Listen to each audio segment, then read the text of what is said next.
Arthur's first sleepover. Arthur was getting ready for his first sleepover. "It isn't until Saturday," called Mother. "Come in and eat your breakfast." Father laughed while he read the paper. "Some man in town says he saw a spaceship," he chuckled. "Probably the same man who thinks he saw Elvis at the mall," joked Mother. "I don't believe in aliens," said Arthur.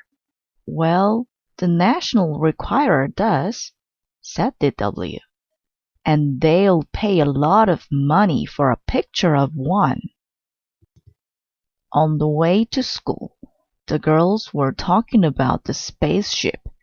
Arthur wanted to talk about his sleepover. "We can have the sleepover in my tent," said Arthur. "You wouldn't catch me out in a tent with these spaceships landing," said Muffy.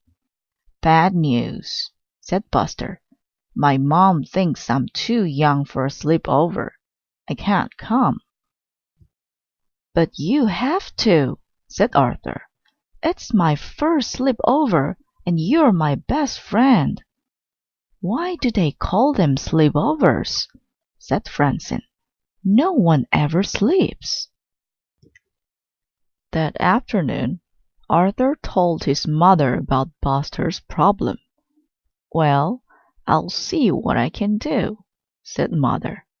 Arthur crossed his fingers while she dialed. Buster's mom did all the talking. "Yes? No? Of course not," said Mother. "Absolutely. Good talking with you too. Bye."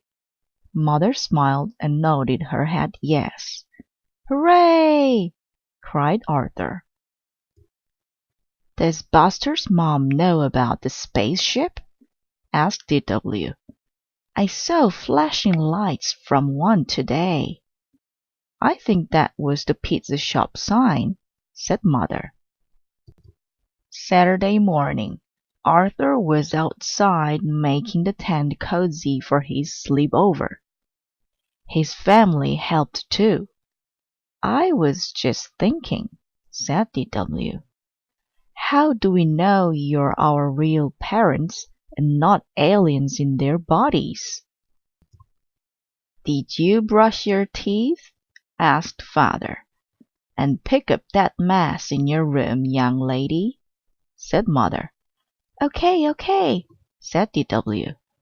"They sound real to me," said Arthur. Arthur was looking for his flashlight when Buster and the Brain arrived. "It was here a minute ago," said Arthur. "I wonder if you'll see any aliens," said D.W. "If we do," said the Brain, "how will we communicate with them?" "Forget about communicating," said D.W. "Take pictures for the National Enquirer. Use my camera. We can split the money." "Let's make some signs," said Arthur. "Good idea," said Buster. "But first, I have to call my mom." After they finished their signs, they unpacked. "I brought a few snacks," said the Brain.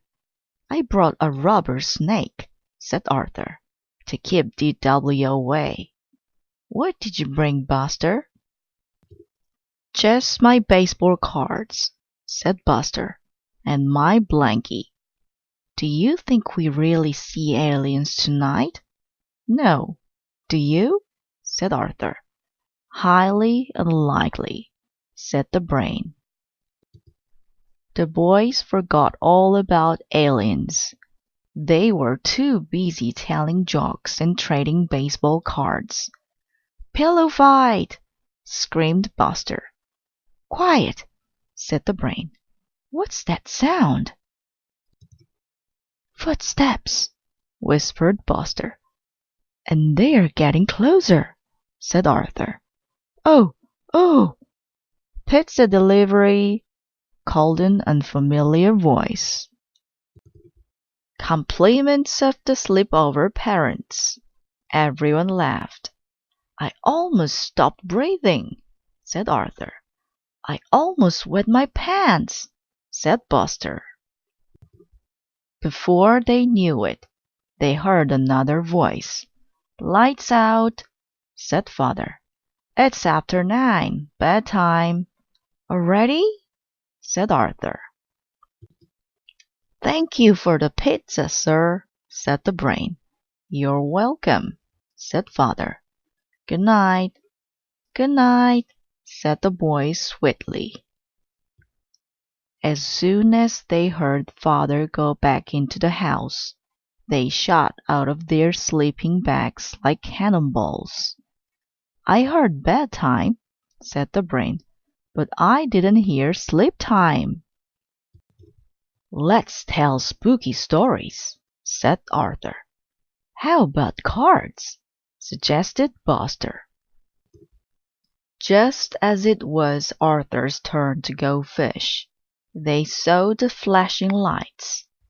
They dropped their cards. It got very quiet. Aliens, whispered Buster. I don't hear any footsteps, whispered Arthur. Of course not, said the Brain. They haven't landed yet.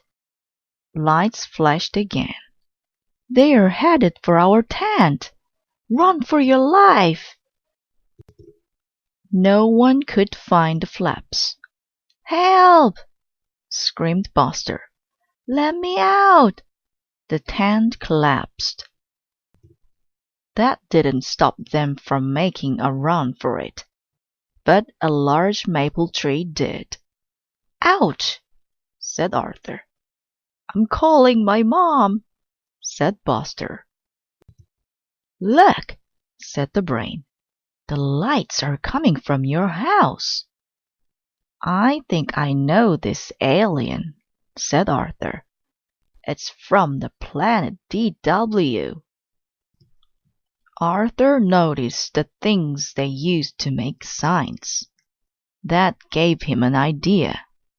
Let's put our tent back up. I think I know a way we can teach that little space creature a lesson. Later, Arthur crept quietly into the house. DW was in her room laughing. What's so funny? He asked. What are you doing up here? Said DW. Did you come in because you're scared? Not really, said Arthur. I'm returning your camera. You'll probably see an alien before we will. I doubt it, said DW. Well, just in case, said Arthur.